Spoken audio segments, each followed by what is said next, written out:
Welcome, Irish fans, to another edition of the Irish Breakdown podcast. I am Vince D'Addario. I am the football analyst here at irishbreakdown.com. And with me, as always, is the white shirt-clad Brian Driscoll. He's the publisher. I just like that shirt, man. I don't know why. It's white. It's simple, but it is styling and profiling, baby. I like it. But anyway, we are going to continue our position previews going into the spring because it is March, everybody. And spring practice will start at some point this month, which is crazy to me. It always seems like spring practice creeps up on me. You know, it seems like we just finished the season, but spring practice is right around the corner. And we are going to break down the cornerback position today with our offense, defense, back and forth. We did the running backs in our last podcast, so make sure you check that out. We're going to talk cornerbacks this time around, Brian, and no lack of people on the depth chart, but we are lacking a little bit of experience from top to bottom on the depth chart. Yeah, this is the epitome of potential versus production. I mean, as far as what this group is coming in, even a guy like Clarence Lewis, who played a lot as a freshman last year, he was still a freshman, and they didn't exactly. They didn't play a ton of teams that are great throwing the ball, and Notre Dame did well in some of those games, North Carolina being one, and he played a bunch in that game after replacing Tariq Bracey, and then in other games they didn't play as well, Alabama and Clemson both times in the past game. So it's the biggest question mark to me on the roster. I mean, really, when it comes to, because like at least it's safety, for example, which is the other concerning area in the secondary as a whole is a question mark, but with safety, like even if Houston Griffith just is what he's been, you know what you're getting, right? You know what you're getting from DJ Brown. Now, I think there's another level for Houston Griffith, but even if he doesn't get to that level, you still at least have a level of, this is the level of production. This is a guy that played a ton in 2018, did play a decent amount last year as part of the rotation. So there's some experience there, right? Yeah. With Cam Hart, I mean, there's almost no real game experience. You've got Clarence Lewis and Tariq Bracey, but Tariq Bracey is coming off of a year in which he basically had to get put on the sideline because he had a mental, confidence collapse. So you really can't look at his experience as a benefit right now because we don't know where he's going to be mentally. Sure. So it just raises a lot of question marks. But the nice thing about it is a talented group. And as a coach, that's where you want to be. You don't and that's why I think you could even say that from a potential standpoint, the cornerback position could end up being stronger than safety in 2021 as a whole, when you include starters, depth, backups, and all those factors. Obviously, no one's at corner is going to be as good as Kyle Hamilton, and no one at corner may not even be as good as Houston Griffith, but I'm referring to the entire depth chart. And so it could end up, because what you have there is at corner is you have a lot of big bodies, and maybe you can help at safety. You can help at the nickel. There's a lot of different things if the cornerback position pans out, whereas at safety, there just aren't a lot of guys you say, boy, this guy, if the light goes on, could be really special. That's just not the case outside of the top two. But not even then. DJ Brown's not going to become Harrison Smith. Oh, yeah, you're right. It's not there, right? And so to me, that's where with corner, however, there's a number of guys, like if the light goes on, ... Sure. There's a number of players like that. And that's where the encouragement comes. And then it comes down to, do you trust the coach at that position to be able to get the most out of those players? Well, when I look at Mike Mickens, my answer is, well, yeah, absolutely. I think he did a great job in his first year at Notre Dame. Did a great job at Cincinnati. I love that hire when they made it, and he's done nothing since he's got to Notre Dame that's made me doubt the confidence I had when he got hired. Now he gets a full spring. We'll get into some of that, but I'm confident. I'm more confident in the cornerback position than I should be based on just what's on paper. Sure, and a big part of that is the talent, but then also there's a coach that I have confidence in that's going to get the most out of that talent. So we always talk about, when we do these position previews, first thing we like to talk about is what they lost. And we can kind of we can do a little bit of a, this is kind of how it went last year. But what they lost in Mccloud, they only had him for 1 year, but thank goodness they did. Huge. Because if they didn't, it could have been a greatly different story in 2020. He was such a steadying force at cornerback last year. I mean, yes. Was he a great player? No. Was he a guy that's going to be a high NFL draft pick? No. But he provided leadership and toughness, and you knew what he was going to be able to do day after day, game. That's after exactly game. right. You talk about knowing what you're going to get from the safeties. This year, you knew what you were going to get from Nick Mccloud, and it was steady, and he's going to bring his lunch pail every time. Yeah, and what that allows you to do as a coach is, okay, here's what he can do really well, and here's the things he's maybe not great at. Sure. So when you know he's going to do those really well things every game, you can now tailor your coverages to say, well, we're going to protect him from the things maybe he doesn't do great. Yep. And so they were able to do that, and that allowed Nick Mccloud to have a really good season. I think he was an honorable mention all-conference player in the ACC, and that's impressive because the ACC has a lot of really good corners this past year. So, and you just look at what would have happened without him. Not having spring ball really hurt this team last year. We've talked about it before. Yeah. We'll talk about it again as we get into it. So being able to get a veteran that has played in the ACC, I think that helped too, because he came into Notre Dame from the league that they were going to be playing in. He's gone against Clemson. He's gone against North Carolina. He's gone against all these teams, and he knows, how to prepare for them. And I think having Nick Mccloud, you say he only had him for 1 year, and they're only going to get that impact for 1 year. But I actually think his impact is going to last beyond 2020, because I think that he is a bigger corner. There's a lot of young, bigger corners on the roster. From everything I've heard about Nick Mccloud, how he went about his business on an everyday basis has to have had effect on the younger players. The fact that they got to see that day after day, here's how you prepare, here's how you practice, here's how you watch film, here's how you go about these things. Sure. I think that's gonna impact Cam Hart. That's gonna impact Ramon Henderson. That's gonna impact Clarence Lewis.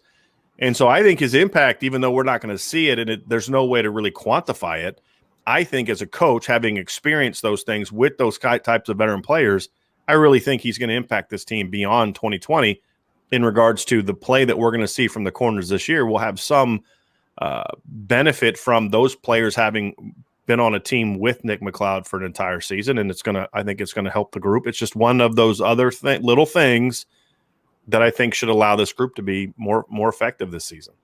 Well, and you mentioned spring, and so I wanted to allow you to elaborate on this, on the lost spring of 2020. I mean, most of the guys that we're going to see in the spring, were on the roster last spring, and they would have had an opportunity to really get a lot of work in and get to the point where, okay, if something happens in the fall, we're comfortable putting those guys in, et cetera. It quickens their pace of becoming guys that you can count on, but that spring was lost. Right. And so how, in your opinion, did it affect this particular group? Because now most of them are going into their very first spring with Notre Dame. Right.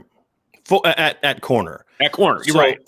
When you look at a guy like Cam Hart, for example, the year before he was a wide receiver. This was going to be his first spring at corner. Right.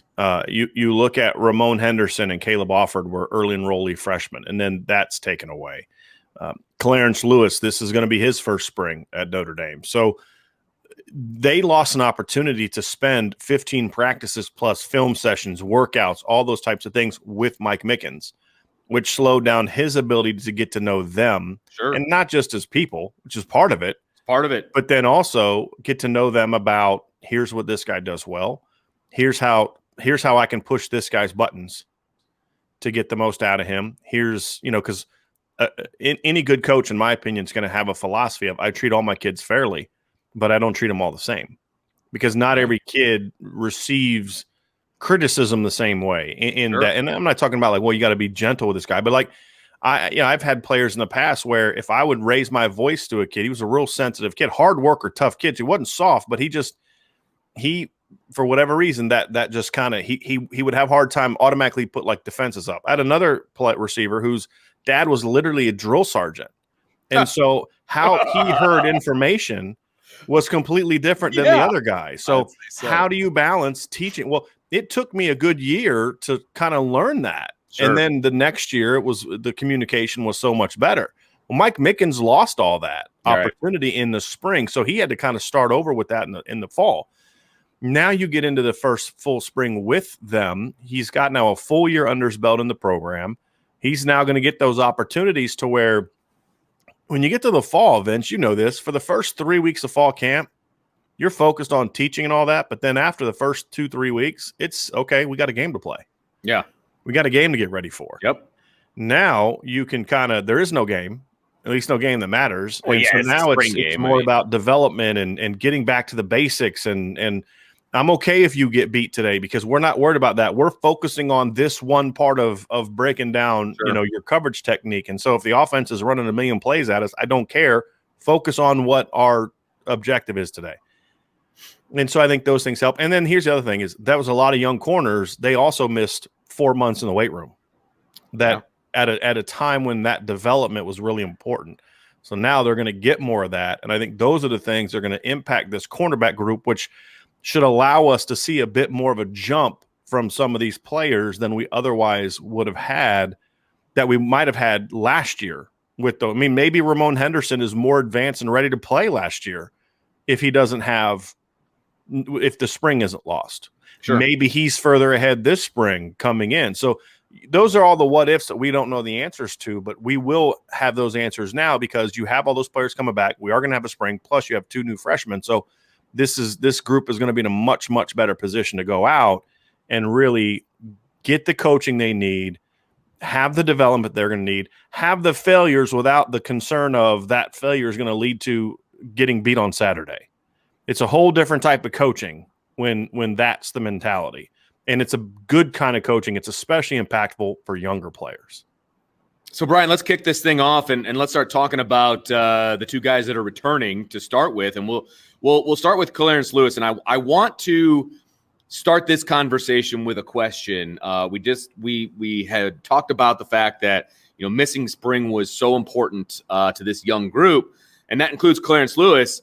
So the fact that he was able to get on the field and do what he was able to do as a true freshman without a spring, what does that say to you about Clarence Lewis and what he was able to do in the fall? He's a football player. He's smart. I mean, athletically, he's not an elite athlete, so he wasn't a guy that came in and, a lot of times, Vince, you'll see these freshman corners that play because they're just like freaky athletes. So they're either like super long or just really athletic. Well, he's none of those things. He's pretty long, but he's, 5'11" and a half with long arms, not 6'2" with long arms.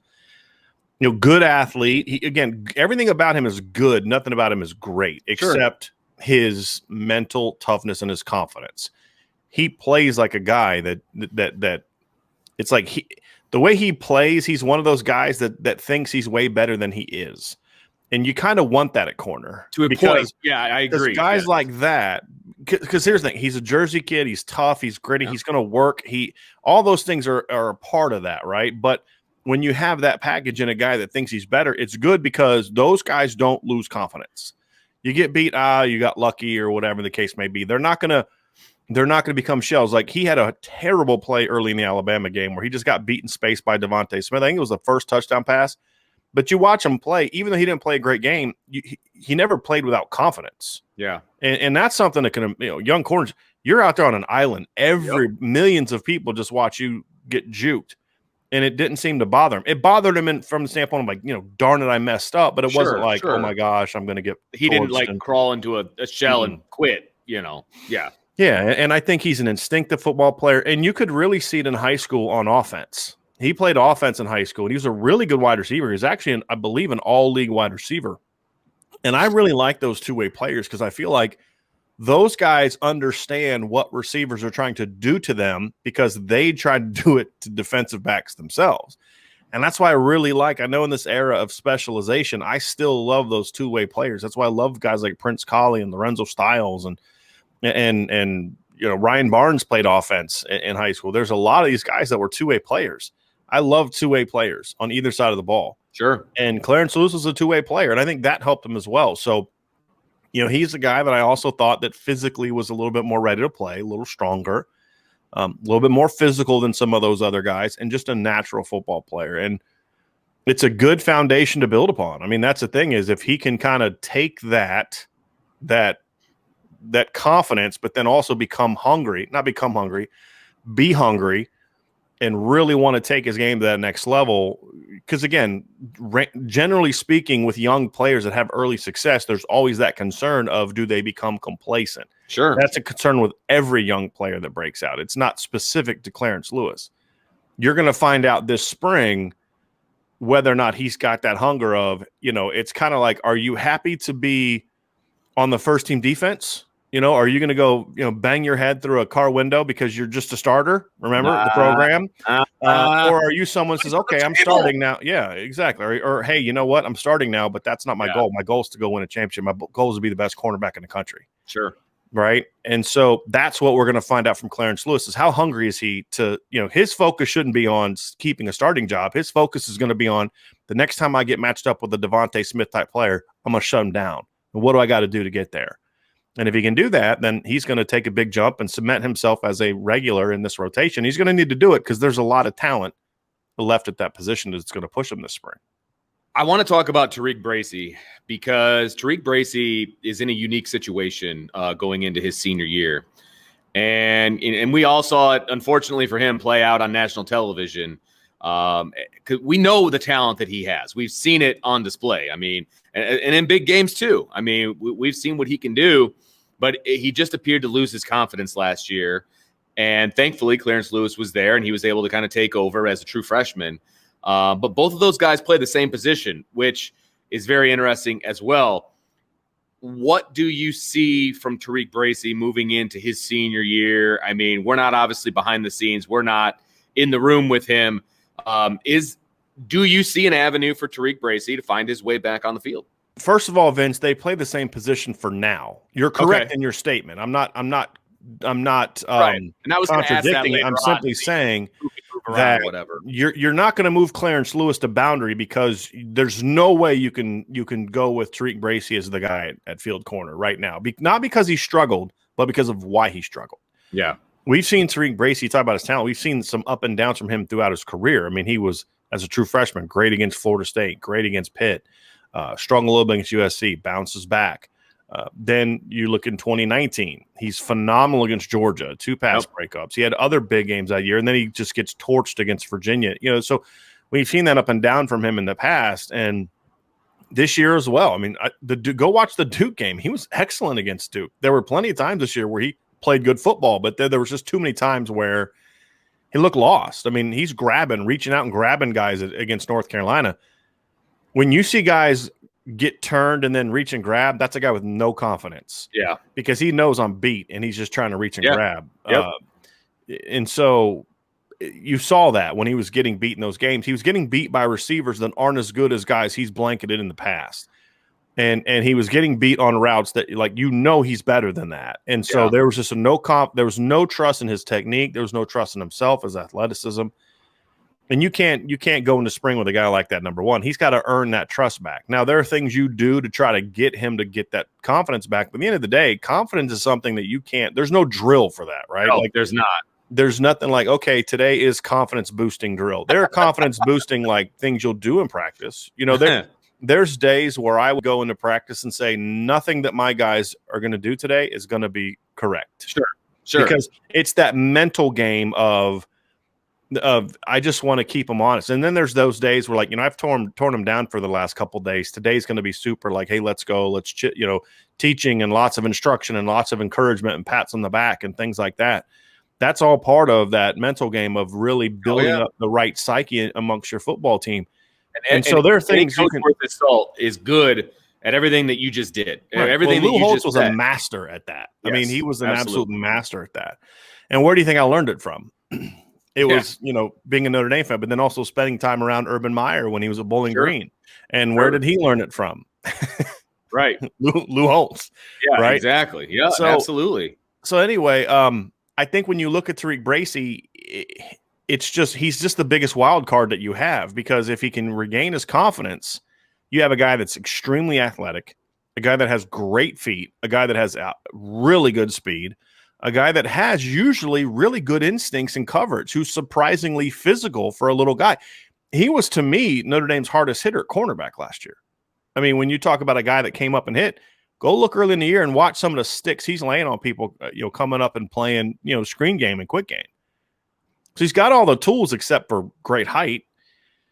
But just like you said, that the consistency has always been an issue. And this is a year for him where if he can bounce back, then you now have a guy that can do multiple things. Number one, if the other boundary corners don't step up, you have a guy that you could step into the field position and you could move Clarence Lewis to the boundary.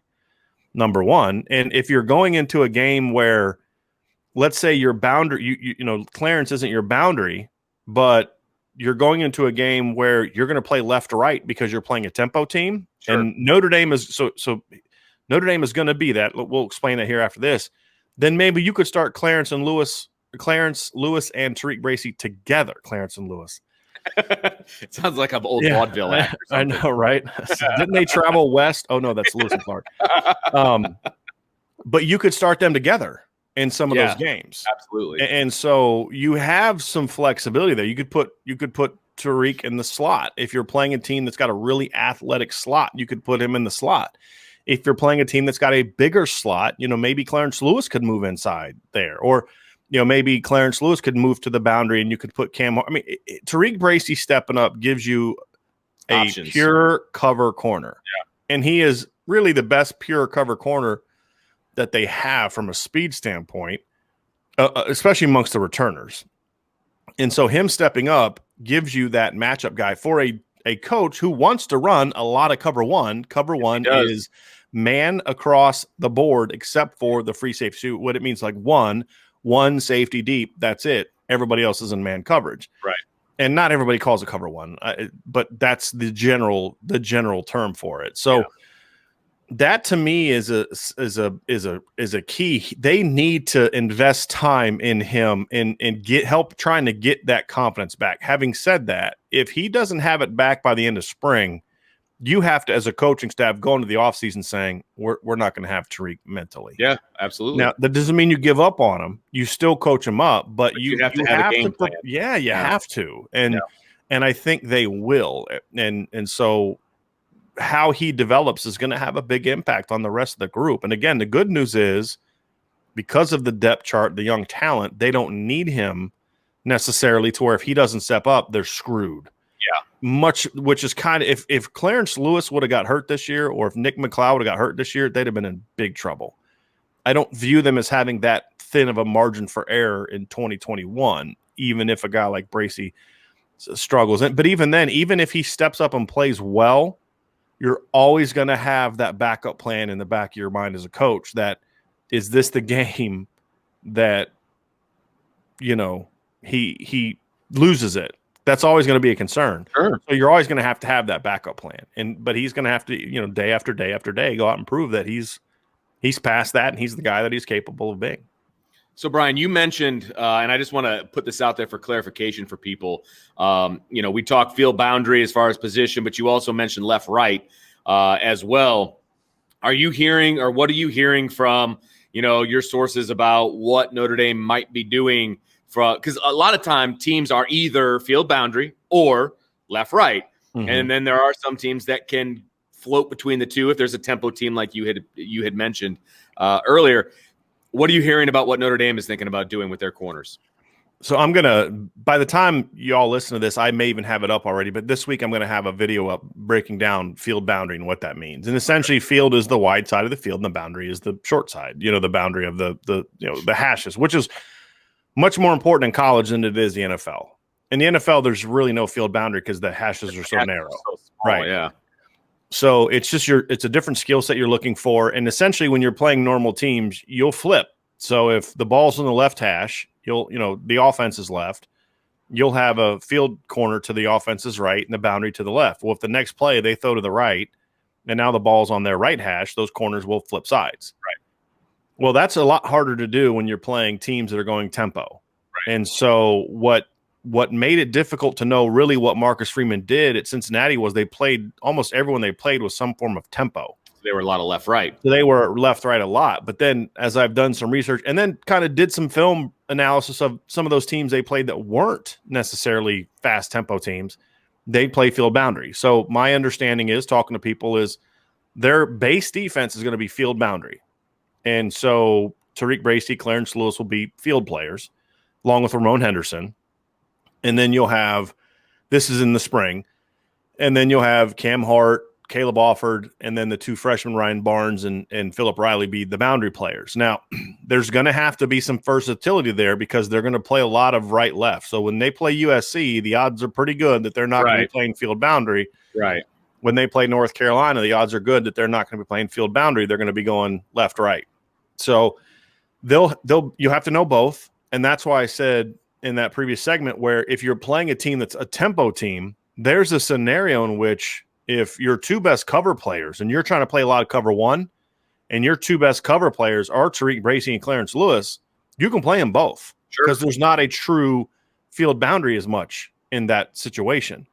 I'm not saying that's going to happen, but if they're both playing well, that's what Tariq Bracey stepping up gives you, is that matchup potential in coverage where you can go faster or more cover than sort of the bigger receivers they're going to have, the bigger corners they're going to have if Tariq doesn't step up. They don't have as much versatility in the cornerback position if Tariq's not mentally there. They just have a bunch of big guys. Sure. And that's okay, but it's nice to have that really athletic player that you can put out there against some of those teams and say, hey, go cover this guy. Be fast, go cover this guy. And that's what they're going to need. So that's what we expect them to be doing this year. And if you're still uncertain or you'd like to learn more about field boundary, check out irishbreakdown.com here in the next couple of days for that Notre Dame Football 101 I'm going to be doing about this. And then it'll also be on our YouTube channel. I'm going to probably work on that, try to have it up by middle of the week. It's a great series, by the way. So make sure you check out the Football 101 series that Brian's putting together. This is good stuff. It's stuff that I would show like my younger high school players. Seriously, like these are the basics of that position, and that's what it's meant to be, right? This isn't like clinic talk for fellow coaches. This is for people that are really trying to understand the terminology of the game, and so great. But we'll dive into that. But let's get back to cornerback because there's still a lot of talented corners we got to talk about. Brian, let's talk about kind of the group that has been on the roster for at least a year, the guys that missed that 2020 spring practice like we were talking about. There's a trio of guys, Ramon Henderson, Cam Hart, Caleb Offord, who we know the names. We think we know what they can do, but we haven't really seen them in game situations, to a full extent. What do you see from this group, and what does this group need to do now that they're going to get their spring and they're moving into this season where, and as we stand right now, there's no returner on the boundary side as we stand right now. Now there could be some movement. So somebody's going to have to step up at some point. So what do you see from this group moving forward? So let's start with Cam Hart, because I think there's two wild cards at cornerback this spring, and Tariq Bracey's one for the reasons we mentioned. Cam Hart's the other. And Cam Hart's the guy that I think suffered probably as much as any player on the roster last year, regardless of position. I'm talking the entire Notre Dame roster. He's the guy that probably suffered the most from not having a spring. Remember, recruited to play receiver, switched to defense kind of late in the year. The spring was going to be his time. He played a lot of scout team, so he didn't really get that chance to be coached up. Sure. The spring was going to be his time to really get that coaching and development, and he didn't get it. So the talent is there, 6'2.5", 205 pounds, fast, and doesn't move like your typical big guy. Really fluid hips for a bigger guy, nice feet for a bigger guy, just had no technique and no feel for coverage. You'd see in the few games he played this year. I think it was a South Florida game where he had a couple pass breakups, but then there was a couple times that he got beat because he just couldn't find the ball. There's just that consistency on finding the ball that comes with repetition. Exactly. Because he played DB in high school, and he actually likes defense more than offense because he originally wanted to play DB, but he was more natural at receiver than he was at corner. So he's still learning the technique. In high school, he was just really big and athletic. So he's still learning the position. And so this is a big spring for him because he's got to go show that, hey, I can be I'm just not an athletic guy. I'm not a big athletic guy. I'm actually a really polished cornerback now. So he's got to go out there and prove that he can, show the the proper footwork on a consistent basis, that he can make the right decisions on a consistent basis in coverage, that they can trust him to do more than just be a big zone guy. Can he line up and play man coverage? Can he learn to use his size at the line of scrimmage and press?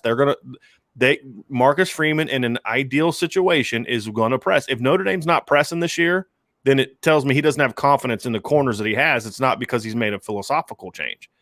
They want to press. Cam Hart is the ideal press corner physically because he's 6'2 plus, really long arms, over 200 pounds, strong. But press isn't just about being long and strong. There's technique involved, not just the technique to make sure you get hands on, but what's your technique when you don't get hands on? What's your technique when the guy does get a step? What's your technique when a guy maybe wins that first move or that guy's going outside? And, what's your hand technique? Because there's two types of hand play and press. Number one is that initial punch, right? So you've got to really get that hand on. Most teams are one hand. I haven't seen anybody in college football. I see high school guys do the two hand crap, but you don't see that in college. But so there's that initial punch, right? But then at some point in time, you're gonna have to turn your hips. So then when you turn your hips, are you able to stay with that guy and stay hands on with that guy, or is that when you lose them? The really good press guys not only get a good jam at the line, but they keep their hands on the entire time. It's like a really good offensive lineman.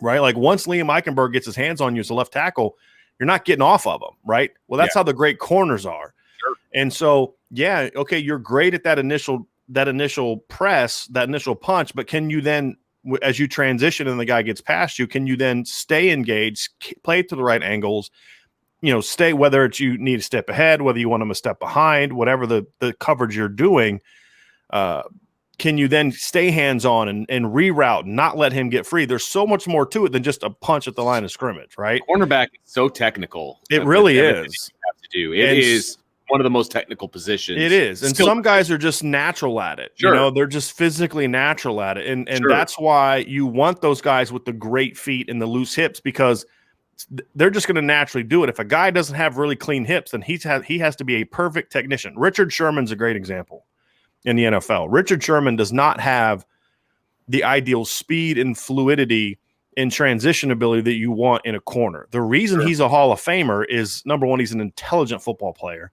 Yes, he's very long, but he has impeccable technique. I mean, his technique in transitions and in coverage and leverage, all those things are just outstanding. So you can overcome that, but you have to be technically extremely strong. And so for Cam Hart, who, even though he's fluid for a big guy, he's not fluid compared to a 5'11" guy who's a more, natural athlete. So he has to have the right technique. And if he doesn't have that, then he's going to struggle. So this is a big spring for him to be able to turn that big time potential into production. If he can secure that boundary spot, it really solidifies so much of this position group. I agree. And even if he can't, let's just say he's not to the point yet where maybe you are ready for him to be on an island by himself. If he can learn those techniques and show some of those instincts, then maybe he's your fifth starting DB. Maybe because he is so big and physical, he can be that rover type of player, that third safety that Marcus Freeman likes to use in the slot. And then, maybe you play Clarence Lewis and Tariq Bracey outside, or maybe Ramon Henderson steps up, or Caleb Offord. We're going to talk about those guys too. But Caleb Offord's emergence, I would even argue more so than Tariq Bracey's, it could have a big impact on the entire secondary, not just corner. Cam Hart, yeah. Not just corner, because of the versatility he can bring because of his size. Yep. Yeah. Well, I remember you and I talking at the one spring practice that we got, how we were both talking about Cam Hart and about how his size and his versatility could be something special this spring. And I think you're right. I think that him not having that spring really hurt him because he didn't have that focus time to really hone his craft. Right. Because he's the perfect size to be that boundary corner. I mean, you put him in a lab, that's what you're coming out with as far as a boundary corner is concerned. If in that one spring practice we saw him at, right? Like that epitomizes where he's at. There were some coverage snaps where you're like, oh wow, okay, look at that size, look at that speed. And then there was a couple times Javon McKinley smoked him because you're like, oh, he had no clue how to handle that out and up. Sure. You know, or his footwork got crossed up, and then he's just not fast enough to overcome when he gets crossed up. Like Tariq Bracey has been in the past when he's confident. He'll get beat by a step, but he's so fast he can recover. Troy Pride could do that. Yes. Cam Hart's not doing that. And so there were a couple times he got beat and then another time he got beat because he didn't find the ball. But then there was other times where he made a great play on the ball. So you could see the flashes, but then you could also see that this kid's got a long way to go. Well, I would have loved to have seen what he would have been by practice 15, you know, with a full spring. Well, now we're going to get to see it. Now it's his chance. And so there won't be excuses for him this year. I'm not saying he would make any, but there's going to be no excuses for him. He's either going to step up and seize hold and force his way onto the field, or he's going to find himself getting challenged by younger players. So we mentioned, you know, Caleb Offord, Ramon Henderson. Those are two guys that kind of get lost in the mix a little bit, I think, because, you know, of all the reasons that you just put out there about the three guys we've already talked about. What do you see these two guys doing this spring? Well, we've talked at other positions, kind of like the middle children kind of thing, you know, right. and that's them at corner because, you know, there is the veterans like Cam Hart. And then, of course, Clarence Lewis has already stepped up and Tariq Bracey. And then there's the incoming freshman class, which is really good. So this is a big spring for those two guys. And they've got to step up and say, hey, look, you either step up now or you're going to get passed up. Simple as that. Yes. Caleb Offord, to me, is another guy that is super raw that needed last spring. I have no idea where he's at right now in his development, but, you know, I question his athletic ability for the position. I've always kind of felt maybe he was a better safety athletically, but then it's like I don't know if he has the body, and he's a big question mark. So I really don't have any clue what to expect from him this spring. He's just, to me, he's a blank slate in regards to my evaluation of him. Ramon Henderson, however, is an interesting prospect because when Notre Dame was originally recruiting him, I did not like that recruitment because when you watched him as a junior, he was a track kid trying to play football, and he was more of a receiver than he was a corner. But they pushed for him, and then you watch a senior film, and you're like, he's still a track player trying to play football, but he's at least showing a little bit more instinct as a football player. But he got a lot better at corner to the point where you're like, okay, I can see the hips now. I can see the feet now. Like the tools are there, and he's extremely fast, and he's very long. So now it makes a lot more sense where, you know, that's the kind of guy you take a flyer on and you take a chance on because if it clicks, you've got a 6'1.5" long-armed guy that can run a 4.4. If it doesn't click, you've got a 6'1.5", you know, long guy who runs a 4.4 that you can run down on punts and kickoffs, right? I mean, right. Yeah. And so that's where he is. And so to me, this is a big spring for him because he's kind of got that size where he could be a field player, but maybe you might have to give him a shot in the boundary if other guys don't step up. But, you know, maybe he's that nickel guy. And even if he's not a guy that's necessarily going to push his way onto the field this year, at least show enough to where you go into next spring and okay, now's your chance to, you know, he's a redshirt freshman. He can go into next year then would be a redshirt sophomore hoping to kind of crack the rotation at some point in time. But he's an intriguing player for me, Vince, because he does have things that you can't teach. You can't teach 6'1.5" with really long arms and legit low 4.4 speed. Yeah. You know, this is a guy that I had really impressive track numbers in high school. It just needs to now translate onto the football field. And so if it can, you've got a speed guy because a lot of the other bigger corners they have aren't speed guys. You know, we'll get into some of the freshmen. They're great prospects, but they're not speed guys. Ramon Henderson is a speed guy. And if he pans out and steps up and earns that playing time this year, you have a different skill set that you can utilize. That's important. And if they can take advantage of that, and if he can take advantage of that unique skill set, then that just adds another really athletic option in the secondary that gives them potential, even if it's not maybe as a full-time guy, but maybe there's 4 or 5 games where you're like, boy, we could really use Ramon's specific skill set in this game. And those are opportunities where he gets more playing time. Brian, we've explained this before, but I want to make sure that I mention it again. This is a spring preview, so not all the freshmen are going to be talked about because they're not here. But there are 2 freshmen in the cornerback class that have enrolled early. And so we're going to talk about them briefly and what they bring to the table. We're talking about Ryan Barnes and Phillip Reilly. They're both on campus. They're both going to participate in spring ball. What is the best case scenario for those guys coming in for their first semester of major college football? Best case scenario is they're playing a lot of football next year. I mean, they have the talent to do that. Look, Notre Dame. I think I had it where like Notre Dame's had 10 freshman corners earn at least a start in their first year, at least one start their first year, and it would have been more had Sean Crawford not got hurt in fall camp of his freshman year. Because remember, he was gonna start as the nickel that year. I remember, and so. That's that you're going to see freshmen play, especially when you consider the fact that this is a true 5 DB defense, ideally, but then also that there is not a lot of proven production ahead of them. Sure. They're going to get a chance to play. Just how much, we'll see. Can one of them become a starter? We'll see. Sure. Ryan Barnes, to me, is one of the most intriguing prospects, and we had a video and an article about him, so I'm not going to spend too much time on that one because check those out. We even had a standalone podcast where we talked about him. So check that out. He is my super sleeper in this class. I think he's going to end up being a tremendous football player at Notre Dame. I won't be shocked at all if he's their best cornerback by the end of the year. Wow. I'm not predicting it. Well, I'm predicting he's going to be he's going to play a lot. I'm predicting he's going to play a lot. I'm not going to be shocked if he's that by the end of the year.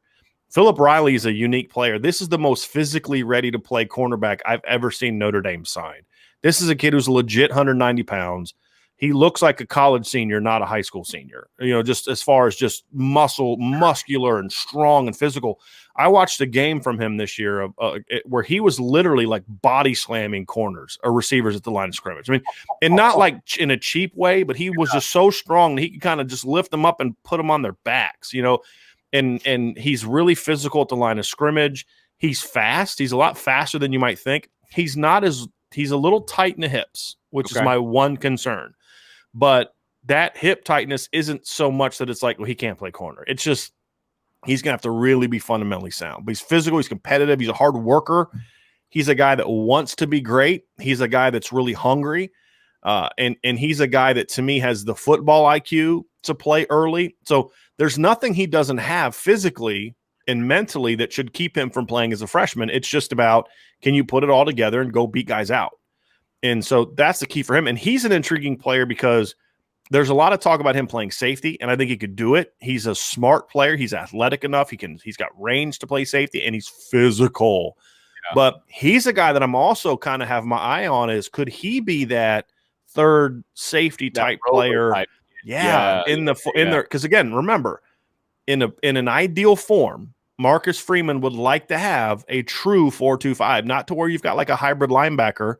Like a Jeremiah Owusu-Koramoah, although if you have that, you're going to play that. But you don't want like necessarily a Drew Tranquil guy there. You want a safety there. Sure. You'd want a Zeke Mata, a Harrison Smith type player there. Even a Kyle Hamilton type player you'd want to play there if you had other players behind him.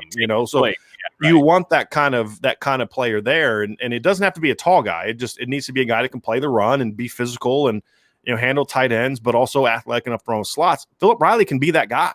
Yeah. And when you look at his strength, I mean, not just weight room strength, right? Like, that. Like, there's guys who are just weight room strong.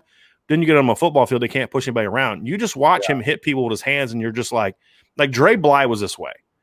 Like, I talked to a guy that was working with a guy who played against Dre Bly, and he said when you'd be done playing Dre Bly, you'd take your pads off, and your whole inside would just be bruised. Because he was just so, number one, he was great with his hands, but he just had such powerful hands and such strong hands that when he hit you, it's like it did a little something different than when other corners would just kind of get their hands on you. I mean, he was like a body puncher, and not in a dirty way, but he just had those powerful, heavy hands. Sure. And Phillip Reilly has powerful, heavy hands. I mean, if you're someone who likes boxing, this. Some guys just, for whatever reason, two guys, same size. One guy has knockout power, one guy doesn't. Yeah. Right? They both work out. They both lift weights. It's just one guy has that natural power. Same thing with quarterbacks. Two guys, same size. One guy has a cannon for an arm. The other guy, not so much. Right? It's just physics. Right? And so for whatever reason, the way his body is put together, he's got really fast, powerful hands that are beyond just the weight room strength that he possesses. So I'll be shocked if those two guys aren't playing as freshmen, barring injury. Sure. Shocked. And being here in the spring helps. It's huge for them. And honestly, I'd be saying the same thing if they weren't here in the spring. that's how good they are. But now that it is, they're gonna be guys that I think are gonna be on the field on Saturdays in the fall. What capacity, starters, rotation guys, special teams guys remains to be seen. But if you're a returning player at Notre Dame from Clarence Lewis on down, you better bring it this spring, because otherwise you're going to find yourself getting passed up by Ryan Barnes and Phillip Reilly in a hurry, which I think at the end of the day makes this whole group better.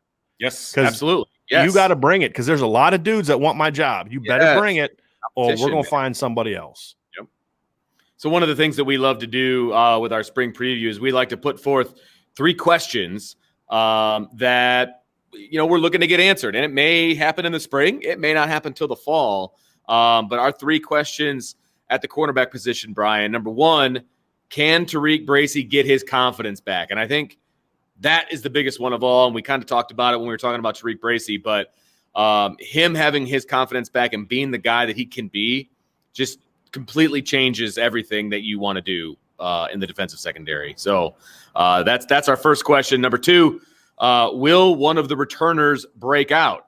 Right. And that means, we talking Clarence Lewis taking that next step, Ramon Henderson, Cam Hart, Caleb Alford, Tariq Bracey for that matter. Which one of those guys can take that big next step and be the breakout player? And our final one, can the newcomers force their way onto the field? And there's the talent to do it. We just talked about it. There's a lot of talent in this young group.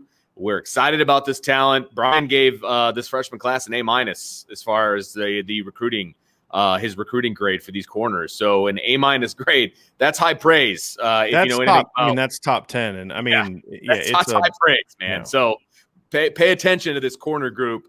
But can any of them get their way onto the field? If they can, I think that's a pretty good sign. So those are our 3 questions for the cornerback group. And that is going to do it for this edition of the Irish Breakdown podcast, our cornerback preview for the spring. Make sure you check out irishbreakdown.com for all the updates. Make sure you subscribe to our YouTube channel. Hit that notification button as well. And then, of course, subscribe wherever you get your podcasts, because we are in every place that you get your podcasts. So for Brian, I'm Vince. Thanks for joining us on this edition of the Irish Breakdown podcast.